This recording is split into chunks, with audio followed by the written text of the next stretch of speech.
इस अध्याय में पढ़िए श्रावण मास में त्रयोदशी और चतुर्दशी को किए जाने वाले कृत्यों का वर्णन। ईश्वर बोले, हे सनत कुमार, अब मैं आपके समक्ष त्रयोदशी तिथि का कृत्य कहता हूँ। इस दिन 16 उपचारों से कामदेव का पूजन करना चाहिए। अशोक, मालती पुष्प, देवताओं को प्रिय कमल, कौसुम तथा बकुल पुष्पों और अन्य प्रकार के भी सुगंधित पुष्पों, रक्तक्षत, पीले चंदन, शुभ सुगंधित द्रव्यों तथा पुष्टि प्रदान करने वाले तथा तेज की वृद्धि करने वाले अन्य पदार्थों से पूजन करना चाहिए। नैवेद्य और मुख के लिए रोचक तांबूल अर्पित करना चाहिए। तांबूल पान में चिकनी उत्तम सुपारी, खैर, चूना, जावित्री, जायफल, लवंग, इलायची, नारिकेल बीज के छोटे टुकड़े, सोने तथा चांदी के पात्र, कपूर और केसर इन पदार्थों को मिलाना चाहिए। मगध देश में उत्पन्न होने वाले श्वेतवर्ण, पके हुए, पुराने, दृढ़ तथा रसमय तांबूल शंबरासुर के शत्रु कामदेव की प्रसन्नता के लिए अर्पित करना चाहिए। उसके बाद मोम से बनाई गई बत्तियों से कामदेव का नीराजन करें और पुनः पुष्पांजलि प्रदान करें। इसके बाद उनके नामों से प्रार्थना करें, जो इस प्रकार से हैं। समस्त उपमानों में सुंदर तथा भगवान का पुत्र, प्रद्युम्न, मीनकेतन, कंदर्प, अनंग, मन्मथ, मार, कामात्म संभूत, झषकितु और मनोभव, कस्तूरी से सुशोभित, जिनका वक्षस्थल आलिंगन के चिन्हों से अलंकृत है।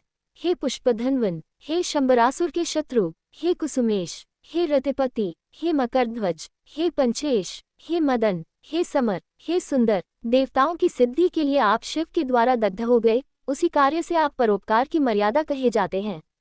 आपके दिग्विजय करने में वसंत की सहायता निमित्त मात्र है। इंद्र दिन रात आपका मनोरंजन करने में लगे रहते हैं, क्योंकि अपने पद से च्युत होने की शंका में वे तपस्वियों से भयभीत रहते हैं। आपके अतिरिक्त दृढ़ मन वाला कौन है जो शिवजी से विरोध कर सकता है?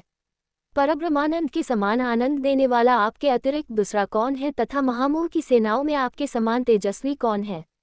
अनिरुद्ध के स्वामी और मलायगिरी पर उत्पन्न चंदन तथा अगरू से सुवासित विग्रह वाले जो देवेश कृष्ण पुत्र है, वह आप ही हैं। हे शरतकालीन चंद्रमा के उत्तम मित्र, हे जगत की सृष्टि के कारण, जगत पर विजय के समय दक्षिण दिशा तथा पनवनदेव आपके सहायक थे। हे नाथ, आपका अस्त्र महान, निष्फल न होने वाला, अत्यंत दूर तक जाने वाला, मर्मस्थल का छेदन करने वाला, करुणाशून्य तथा प्रतिकार रहित है।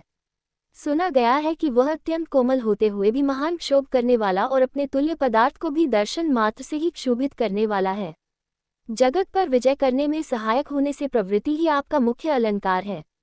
हे विभो, आपने सभी श्रेष्ठ देवताओं को उपहास के योग्य बना दिया, क्योंकि ब्रह्मा जी अपनी पुत्री में कामासक्त हो गए, विष्णु जी वृंदा में अनुरक्त कहे गए हैं और शिवजी परस्त्री के कारण अस्पृश्य हो गए। हे मानद, ये वर्णन मैंने मुख्य रूप से किया है, अधिक कहने से क्या लाभ? इस लोक में अपने वश में रहने वाले ब्राह्मण विरले हैं। अतः हे भगवान, इसकी गई पूजा से आप प्रसन्न हो। श्रावण मास में शुक्ल पक्ष की त्रयोदशी तिथि के दिन पूजा करके कामदेव प्रवृत्ति मार्ग के विषयासक्त व्यक्ति को अत्यधिक पराक्रम तथा शक्ति करते हैं और निवृत्ति मार्ग में संलग्न व्यक्ति से अपने विकार को हर लेते हैं। श्रावण मास में शुक्ल पक्ष की त्रयोदशी तिथि में अपनी पूजा के द्वारा संतुष्ट होकर ये कामदेव सकौम पुरुष को अनेक प्रकार के अलंकारों से भूषित तथा मनोरम स्त्रियां प्रदान करते हैं और दीर्घजीवी, गुणों से संपन्न, सुख देने वाले तथा श्रेष्ठ वंश परंपरा वाले अनेक पुत्र देते हैं। हे मानद, त्रयोदशी तिथि का जो शुभ कृत्य है उसे मैंने कह दिया। अब चतुर्दशी तिथि में जो करना चाहिए उसे सुनिए। अष्टमी को देवी का पवित्रारोपण करने को मैंने आपसे कहा है। वह यदि उस दिन न किया गया हो तो चतुर्दशी के दिन पवित्रक धारण कराए। चतुर्दशी तिथि को त्रिनेत्र शिव को पवित्रक अर्पण करना चाहिए।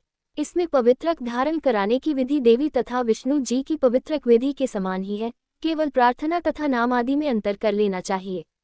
शैव, आगम तथा जाबाल आदि ग्रंथों में इसकी जो विधि है उसी को मैंने कहा है। विकल्प से इसमें जो कुछ विशेष है उसे मैं आपको बताता हूँ। 11 अथवा 48 अथवा 50 तारों का समान ग्रंथि तथा समान अंतराल वाला पवित्रक बनाना चाहिए। पवित्रक 12 अंगुल प्रमाण के, 8 अंगुल प्रमाण के, 4 अंगुल प्रमाण के अथवा पूजित शिवलिंग के विस्तार के प्रभाव वाले बनाकर शिवजी की प्रसन्नता के लिए अर्पण कर देने चाहिए। विधि पहले बताई गई है, फल आदि पहले कहे जा चुके हैं। जो इस व्रत को करता है वह कैलाश लोक प्राप्त करता है। हे वत्स, मैंने ये सब आपसे कह दिया, अब आप और क्या सुनना चाहते हैं?